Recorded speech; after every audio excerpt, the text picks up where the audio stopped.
जय योगोर हाडो। मेरे जितने भी साधक साधिकाएं भाई बहन हैं, सभी को मेरा प्रणाम स्वीकार हो। मैं तांत्रिक शाइदास आज एक साधक और मेरे शिष्य जगदीप त्रिपाठी जी, इनके मांग के चलते हम एक ऐसे विषय वस्तु के ऊपर चर्चा करने वाले हैं जो आपको भी सुनना जरूरी है।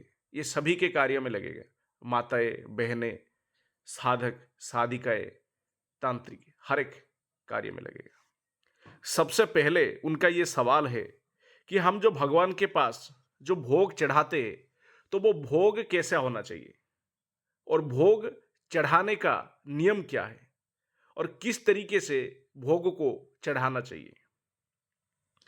इसी विषय पे हम आज चर्चा करेंगे। सबसे पहले हम पौराणिक वेदों, हमारे जितने भी धार्मिक ग्रंथों हैं, उन सब का अध्ययन मैंने तकरीबन मेरे उम्र जब 17-18 साल था तब की समय में मैंने कर लिया था। तो उसी के निष्कर्ष के चलते इस विषय में हम चर्चा करेंगे। सबसे पहले भगवान को या अपने इष्ट देव या कुलदेवी, ग्राम देवता या पितरों, ये जितने भी है ये सब देव है, या अपने कोई भी प्रिय देवी देवता हो, या आप जिनकी अनुष्ठान कर रहे हो या उनकी पूजा कर रहे हो, उनको कौन सी भोग या कौन से खाद्य पदार्थ देना चाहिए। पहले क्या दे सकते हैं? सबसे पहला जो है, जो आप खुद खा सकते हो, वो आप प्रसाद के तौर पे दे सकते हो अपनी इष्ट देव को, चाहे वो किसी भी प्रकार की देव क्यों ना हो। लेकिन इसके अंतर्गत कई सारे नियम है, वो सुन लीजिए। जो सात्विक हो, सात्विक यानी सात्विक के अंतर्गत ये आता है, प्याज ना हो, मसालादार ना हो, लहसुन पड़ा ना हो, ठीक है, बासी ना हो, किसी भी तरीके से जानवर से आने वाले या पशुओं से आने वाले उनकी मांस ना हो, मछली, अंडा, किसी भी तरीके का तामसिक भोजन ना हो, उसको सात्विक कहते हैं। ठीक है। उसका भी कुछ नियम है, सुन लीजिए। जिसे दुर्गंध ना आता हो, जिस खाद्य पदार्थ से दुर्गंध आता है, वो भगवान को देने लायक नहीं है प्रसाद में। जो परिपक्व हो, यानी किसी भी प्रकार के आप अगर फल चढ़ाते हो, वो पका हुआ होना चाहिए। ठीक है। जो स्वयं की खाने लायक हो, यानी जिसे दुर्गंध ना आता हो, जो परिपक्व हो, जिसमें कीड़ा ना लगा हो, ठीक है, जो खा सकते हो आप। ऐसा ना हो कि वो कच्चा हो, आप तो खा सकते हो लेकिन भगवान को देने लायक नहीं है। ठीक है। जो अपने इष्टदेव को या जिससे भी आप प्यार करते हो, ठीक है, किसी भी प्रकार की भोग दे सकते हो, लेकिन कुछ नियमों के साथ। ऐसा नहीं कि आप जो भी प्रकृति से मिले उसको आप लाके चढ़ावा दे सकते हो, ऐसा नहीं है। मान लो आपकी भगवान को, जैसे कि हनुमान जी को लड्डू, गुड़, ठीक है, चना, ये सब चीजें पसंद था, तो हम उन्हीं को वही चीजें देने से वो जल्दी प्रसन्न होते। अब बात करते हैं कुछ चीजें। जो साफ हो, भगवान को कई सारे वस्तु प्रसाद के रूप में दिया जाता है, जो साफ सुथरा हो, ठीक है, जो विषैले ना हो। मान लो जो फल विष से युक्त हो, जिसमें विष भरा हुआ हो, ऐसा फल आप चढ़ावे में नहीं दे सकते हो। ठीक है। जो ज्यादा तीखा ना हो, मान लो आप कोई खाद्य पदार्थ जैसे कि खिचड़ी बना के भगवान को दे रहे हो, तो जो ज्यादा तीखा ना हो, तीखे मसालेदार के अंतर्गत आता है, जो तामसिक भोजन को दर्शाता है। जो बासी ना हो, बासी यानी काल तैयार किए हो और आज भोग चढ़ा दे रहे हो, उसको बासी कहते हैं। ये भी चढ़ावा स्वीकार योग्य नहीं है। जो मसालेदार ना हो, यानी जो तीखा, हद से ज्यादा मसाला पड़ा है उसमें, वो भी भगवान पसंद नहीं करते, क्योंकि भोगों के नियम शास्त्रों में यही लिखा गया है। जो खट्टा ना हो, ठीक है, कई बार भोगों को रख देने से, कई बार किसी भी प्रसाद को बना के, खिचड़ी को मान लो बना के रख देते हो, दूसरे दिन वो खट्टा हो जाता है, या किसी प्रकार के खट्टा फल भगवान को चढ़ाने योग्य नहीं है। अब बात करते हैं क्या क्या चढ़ा सकते हो। जो फल परिपक्व है, मीठा है, यानी पका हुआ है, मीठा है, जिसमें कोई कीड़ा ना लगा हो, जो विषैले ना हो, ठीक है, वो दे सकते हो आप। और अब उसके बाद आता है मिठाई। मिठाई वो हो जो घी से बना हुआ हो, जिसमें दूध जिसमें गुड़, जिसमें तिल, जिसमें बेसन, मैदा, इस तरीके से इस्तेमाल हुआ कि जिससे बना हुआ मिठाई आप दे सकते हो, जो ताज़ा होना चाहिए, खास तौर पे ताज़ा होना चाहिए, बासी ना हो, यानी मिठाई काल बना हो और आज भोग पे दे रहे हो तो वो स्वीकार योग्य नहीं है। ठीक है। मिठाई में आप किसी भी तरह का ड्राई फ्रूट जैसे डालते हैं, वो भी एक तरह का फल में गिनती किया जाता है, उसको भी डाल के भगवान को चढ़ावा दे सकते हो। और एक बात आते हैं, कच्चे अनाज को क्या चढ़ावे में दे सकते हैं? हाँ, कच्चे अनाज को भी चढ़ावे में दिया जा सकता है। कई बार लक्ष्मी जी के यहाँ अनाज को सीधे तौर पे दिया जाता है, कुछ नियमों के साथ। अनाज भी भगवान के यहाँ चढ़ावा लगाया जाता है, क्योंकि वो भी प्रकृति से मिलता है। गेहूं, चावल, मक्का, जोई एक होता है, बाजरा होता है, ज्वार होता है, रागी होता है, कुटकी होता है, सांबा होता है। ठीक है। और एक है ना, बहुत ही पुराने के समय में मिलता था, बाहरी देशों में भी मिलता है, क्विनोआ। इसको भी एक तरह का अनाज माना जाता है, ये भी दे सकते हैं आप।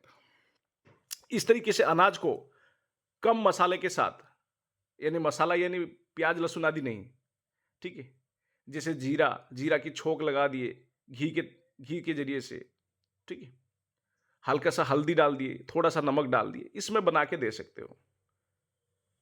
और स्वाद बनाने के लिए उसमें, ठीक है, किसी भी तरीके से काजू, किशमिश, इसको फल में गिनती किया जाता है। हाँ, कई जगह पे शास्त्र के नियमों के हिसाब से किशमिश को नहीं देना चाहिए, कारण उसको पहले सुखाया जाता है, फिर वो बनता है सूखने के बाद, इसलिए किशमिश को कई जगह पे शास्त्र के नियमों के हिसाब से तो ये चढ़ावा नहीं देना चाहिए, क्योंकि ताजा फल देना होता है। ठीक है। ड्राई फ्रूट भी कई जगह पे नहीं दिया जाता है, भारत में कुछ जगह पे चढ़ावा दिया जाता है, लेकिन शास्त्र के नियम के हिसाब से ड्राई फ्रूट देना नहीं चाहिए, क्योंकि उसको पहले सुखाया जाता है, फिर वो खाने लायक मतलब बना के बेचा जाता है। ठीक है। अब बात आता है, किसी भी प्रकार के फल हो, मिठाई हो, या किसी भी प्रकार के प्रसाद बनाए हो, दाल चावल भी बना के दे सकते हो, खिचड़ी भी बना के दे सकते हो, जो आपको ठीक लगे, जो आप जिसमें दुर्गंध ना आता हो, जो साफ होना चाहिए, जो पका हुआ होना चाहिए, ठीक है, जिसमें कीड़ा ना लगा हो, जो सड़ा हुआ ना होना चाहिए, ठीक है, जो बासी ना हो, जो खट्टा ना हो, ठीक है, आप बनवा के ताजा ताजा मिठाई हो या प्रसाद हो, बनवा के भगवान को नैवेद्य के रूप में दे सकते हो। फल भी इसी नियम के अंतर्गत आता है, इसको भी दे सकते हो। तामसिक भोजन कभी भी किसी भी देवी देवता को नहीं देना चाहिए, या किसी भी प्रकार की साधनाओं में भी इस्तेमाल नहीं होना चाहिए। तामसिक भोजन के अंतर्गत जैसे मांस, मछली, ठीक है, अंडा, किसी भी प्रकार के बासी खाना, किसी भी प्रकार के खाद्य से जो दुर्गंध आता हो वो नहीं देना चाहिए, जो ज़्यादा मसालेदार हो, जो ज़्यादा तीखा हो, ठीक है, जो ज़्यादा तेल से बना हुआ हो, तला हुआ, इस सब खाद्य भगवान को या किसी भी देवी देवता या अनुष्ठान में प्रसाद के रूप में नहीं लगाना चाहिए। जो बासी फल हो, ठीक है, बासी फल यानी जिसमें कीड़ा लगा हो, सड़ गया हो, दुर्गंध आता हो, जो बासी मिठाई हो, जैसे कि 2-3 दिन पहले, 4 दिन पहले बनाया गया है, उसको आप दे रहे हो भगवान को, वो सही नहीं है। बाजार में अक्सर क्या है, मिठाई के दुकान से आप मिठाई खरीद के ले आते हो, फिर भगवान को देने लग जाते हो चढ़ावे के रूप में, वो सही नहीं होता, क्योंकि मिठाई कब बना है वो पता नहीं। इसीलिए मिठाई हमेशा अपनी हाथों से घर में सात्विक तरीके से साफ सफाई के साथ बनाइए। और बनाने का भी नियम है, भोग को किसी भी तरीके से जब भोग बनाते हो ना, इसका नियम मैं बता देता हूं। मान लो आप कोई भी प्रकार के भोग बनाते हो, भोग बनाने समय आप झगड़ा ना करें, किसी के साथ कलह, किसी को गाली ना दे, मन को साफ रखते हुए, ठीक है, साफ कपड़ा पहनते हुए नहा के प्रसाद बनाए। यानी पहले नहा लीजिए, नहा धो के नित्यकर्म पूरा करते हुए साफ कपड़ा पहने, फिर आप प्रसाद में बनाए। कोई भी प्रसाद बनाओ, मिठाई बनाओ, या फिर भगवान के लिए दाल चावल खिचड़ी जो भी बनाना है, साफ सुथरा होके अपने मन को भी साफ रखे। किसी को झगड़ा करते हुए किसी के साथ, या किसी को गाली गलौज देते हुए कोई प्रसाद बनाते हो, तो वो प्रसाद ग्रहण योग्य नहीं है भगवान के द्वारा। ये प्रसाद बनाने का नियम हो गया। अब प्रसाद चढ़ावा कैसे दिया जाए? मान लो जिस भी देवी देवता या जिस भी आराधना करते हो या उनकी पूजा करते हो, सबसे पहले उनका आह्वान होता है। आह्वान होने के बाद शास्त्र में जो प्रसाद चढ़ावा का जो नियम होता है, सबसे पहले आह्वान करे, बुलाए। आह्वान का मतलब होता है बुलाना। मान लो मैं शिव जी को प्रसाद देना चाहता हूं, तो सबसे पहले शिव जी का आह्वान करूंगा, फिर शिव जी को बैठने के लिए स्थान दूंगा। ठीक है। और भी कई जगह पे पूजा के रूप में स्नान कराया जाता है। सबसे पहले आवाहन होता है, फिर स्नान कराया जाता है, फिर बैठने कपड़ा दिया जाता है शिव जी को पहनने के लिए, फिर उनको बैठने के लिए स्थान दिया जाता है, फिर उनको थोड़ा सा गंध दिया जाता है चंदन के रूप में। ठीक है। उसके बाद पुष्प दिया जाता है, फिर जाके नैवेद्य दिया जाता है। प्रसाद में क्या दिया जाता है? नैवेद्य। फिर जाके धूप दिया जाता है, दीपक दिखाया जाता है रोशनी के लिए, धूप दिया जाता है सुगंध के लिए। ठीक है। ये होता है पंचोपचार पूजन, और यही प्रसाद चढ़ावे का नियम होता है। बिना आवाहन किए प्रसाद चढ़ाते हो तो वो प्रसाद ग्रहण योग्य नहीं होता है, शास्त्र यही कहता है। आवाहन के लिए आप मंत्रों का भी इस्तेमाल कर सकते हो। मंत्र क्या है? संस्कृत में कई सारे ऐसे मंत्र हैं जिसके मतलब सुनोगी, कई लोग आवाहयामी इसका मतलब भी नहीं जानते। ठीक है। गच्छामि इसका मतलब भी नहीं जानते। मंत्र की मतलब अगर हिंदी में निकाला जाए, हे शिव जी, मैं आपको आवाहन कर रहा हूं, आप आइए और मेरे पूजा में सम्मिलित होके मेरे द्वारा दिए गए भोग को ग्रहण करिए। इसी तरीके से भी आपको अगर किसी भी देवी देवता को बुलाते हो तो वो भी आते हैं और प्रसाद ग्रहण करते हैं। मंत्र इसी के संस्कृत भाषा में इसको मंत्र बोलते हैं। मंत्र कुछ अलग नहीं होता है। कभी भी मंत्र का मतलब निकालोगी तो यही निकलेगा। मैं साबर मंत्र की बात नहीं कर रहा हूं, मैं वैदिक और तांत्रिक मंत्र की बात कर रहा हूं, क्योंकि पूजा पाठ तो वैदिक मंत्र से ही होता है, ब्राह्मण लोग जो करते हैं।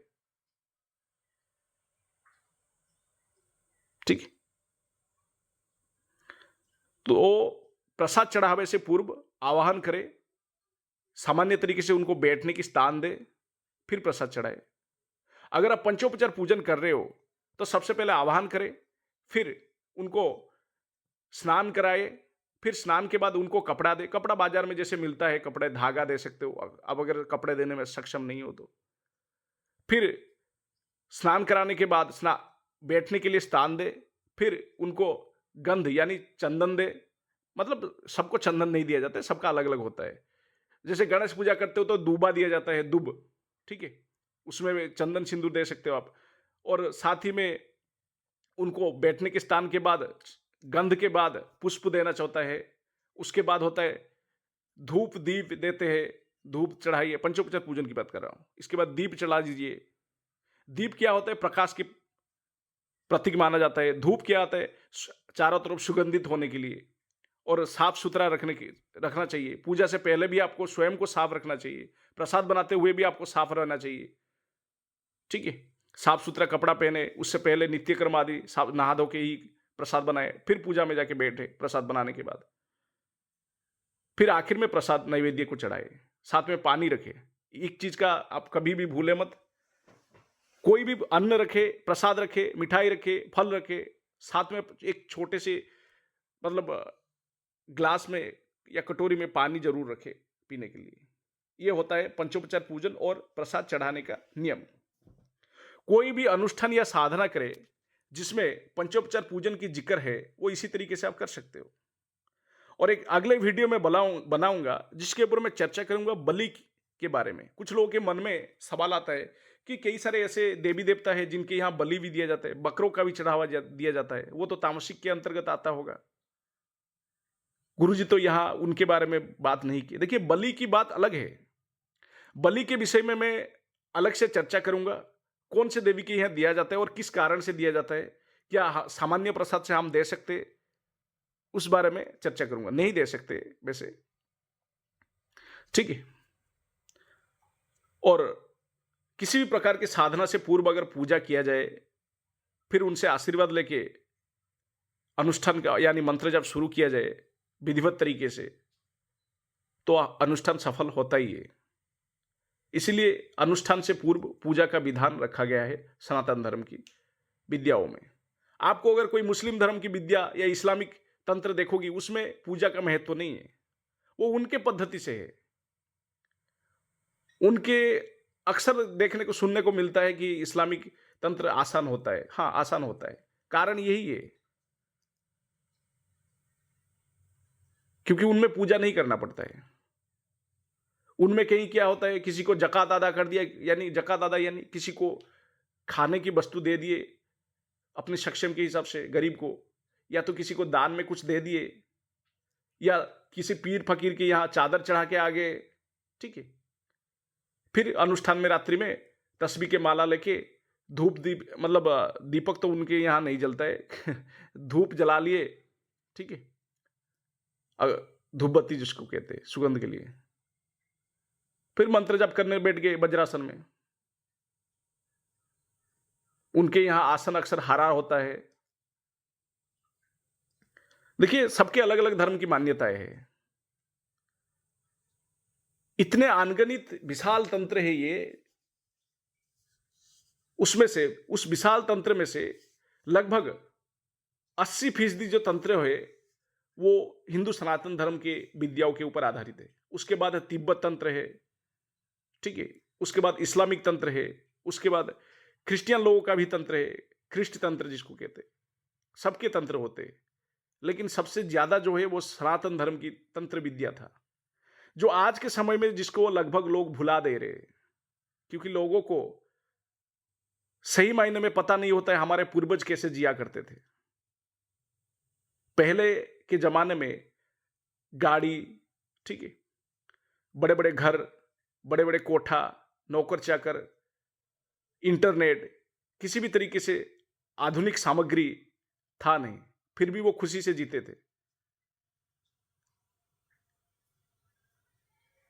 पहले के जमाने में भी दुश्मन थे, पहले के जमाने में भी लोगों के पास धन की अभाव हुआ करता था, पहले की जमाने में भी लोग कष्ट से जीते थे, लेकिन वो तंत्र की सहायता से अपने सारे कष्ट, दुख, परेशानियों को मिटाते थे। जबकि समय के साथ साथ धीरे धीरे लोग तंत्र, मंत्र, यंत्र, इन सब चीजों के विषय में धीरे धीरे भूलने लगे। क्योंकि पहले के समय में गुरुकुल में जहां पढ़ाया जाता था कि अस्त्र की निर्माण कैसे होता है, शास्त्र क्या है, शस्त्र क्या है, मंत्र से बाण को कैसे चलाया जाता है, ठीक है। लेकिन आज के समय में ये सब है नहीं। अत्याधुनिक में किताब भी वैसे है। हमारे हिंदू सनातन धर्म के पहले की गुरुकुल की किताब और अब के समय में पढ़ाई के किताब काफी अंतर है। पहले गुरुकुल में भी व्यापार सिखाया जाता था कि व्यापार कैसे किया जाता है, युद्ध कैसे किया जाता है, ब्राह्मणों को शस्त्र के बारे में सिखाया जाता है, क्षत्रियों को शस्त्र के बारे में सिखाया जाता था, शूद्रों को समाज की कार्यों को संपन्न करने के लिए सिखाया जाता था, वहीं वैश्यों को वाणिज्य के बारे में सिखाया जाता था। इसीलिए समाज इतने खुश था उस समय। लेकिन आज के समय में समाज इतने तरक्की करते हुए भी इंसान हद से ज्यादा परेशान है। जय योगोराड।